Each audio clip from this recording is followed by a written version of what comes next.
जैसे hair removal पहले लोग क्रीमें लगाते थे, उससे भी बाल लोग कहते हैं कि कम हो जाते थे या दोबारा फिर लगानी पड़ती। तो जो आपकी हेयर मशीन्स होती हैं आजकल, जो लेज़र हैं, तो क्या ये भी हेयर को परमानेंटली ख़त्म करते हैं या बार बार सेशन लेने पड़ते हैं? It's basically permanent reduction. ठीक। हेयर रिमूवल लेजर्स की डिफरेंट टेक्नोलॉजीज़ हैं। जैसे हमारे पास क्लिनिक पे एंडीगैग भी है, सुप्रेनो आइस डायोड लेज़र भी है, आईपीएल में, तीनों टेक्नोलॉजीज़ हैं। तो जो एक क्वालिफाइड डर्मेटोलॉजिस्ट है बेसिकली वही डिफ्रेंशिएट कर पाता है कि स्किन टाइप क्या है, बालों की थिकनेस कैसी है, कोर्स है, मोटे बाल हैं। क्योंकि जो लेज़र है ऑब्वियसली एक जिसने फिजिक्स पढ़ी हो, लेज़र्स उसको ज़्यादा अच्छा वो समझ सकता है, बता सकता है।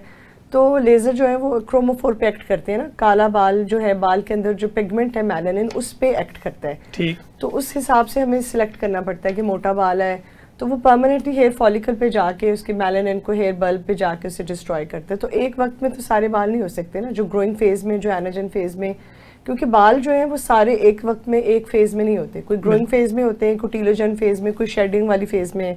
तो आपको मल्टीपल सेशन इसलिए करने पड़ते हैं कि जो एनाजन फेज में हैं बाल उस वक्त ग्रोइंग फेज में, उन पे इफेक्ट आता है।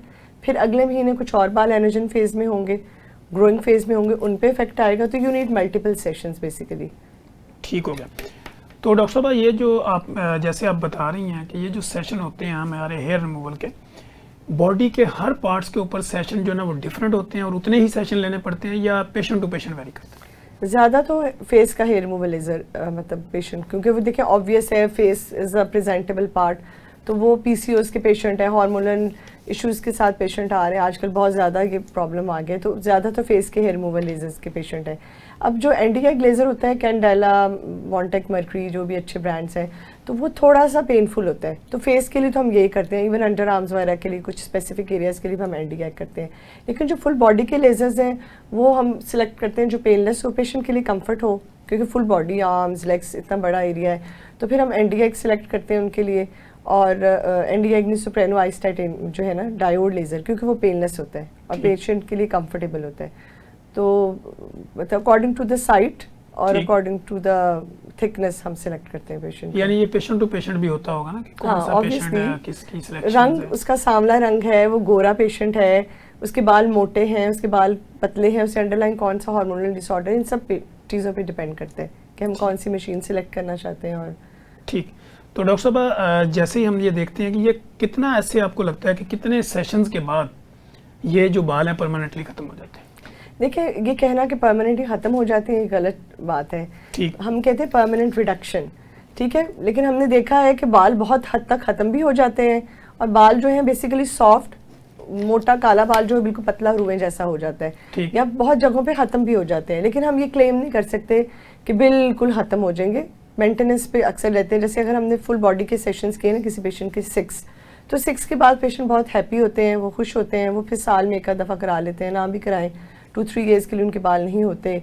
तो साल में एक दफ़ा करवाना, मेंटेन कराना, कहाँ एक पेशेंट को हर महीने मुसीबत पड़ी हो कि जी वैक्सिंग करेंगे करेंगे। फिर अगर फेस है तो आपको पता है वैक्सिंग कर करके फॉलिकुलाइटिस हो जाता है, दाने बन जाते हैं, स्कार्स बर्न हो जाता है। तो उसकी एक मतलब इट्स अ ब्लेसिंग कि आप अच्छा लेज़र कराएं और आपके बाल चेहरे के तो एटलीस्ट ख़त्म हो जाए, और अगर कोई और बॉडी एरियाज भी कराना चाहते हैं तो। डॉक्टर साहब आपकी अपनी प्रैक्टिस के अंदर कोई ऐसा पेशेंट रिपोर्ट हुआ कि जिसको आपने हेयर रिमूवल किया हो या उसकी कोई मशीन के साथ उसके हेयर रिमूव हुए और उसको उससे एलर्जी हुई हो?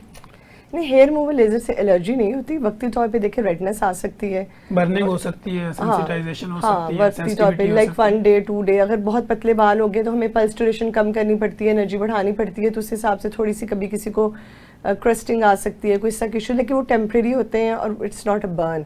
तो अल्लाह का शुक्र है कि आप क्वालिफाइड हाथों में अगर होंगे तो बर्न तो नहीं होगा, आपको कोई ऐसा साइड इफेक्ट नहीं होगा जिसे हम कॉम्प्लिकेशन कहें। होने को तो कॉम्प्लिकेशन हो ही सकती है, लेकिन आप तरीके से करें, क्वालिफाइड पर्सन से कराएं तो कॉम्प्लिकेशन तो नहीं, लेकिन डाउन टाइम उसे कह सकते हैं कि रेडनेस होगी, एरिथीमा हो गया, जलन होगी एक आध दिन के लिए। उसकी पोस्ट केयर में हम कहते हैं कि आप आइसिंग करें, साथ साथ भी हम आइसिंग कूलिंग मशीन से कूलेंट कर रहे होते हैं। और उसके अलावा आप बाद में भी आइस कराएं, उसे सन ब्लॉक लगाएं। तो बहुत किसी को इशू हो तो आप टॉपिकल माइल्ड स्टेरॉइड लगा सकते हैं एक आध दिन के लिए और ये ठीक हो जाता है? बिल्कुल, दीज आर मैनेजेबल।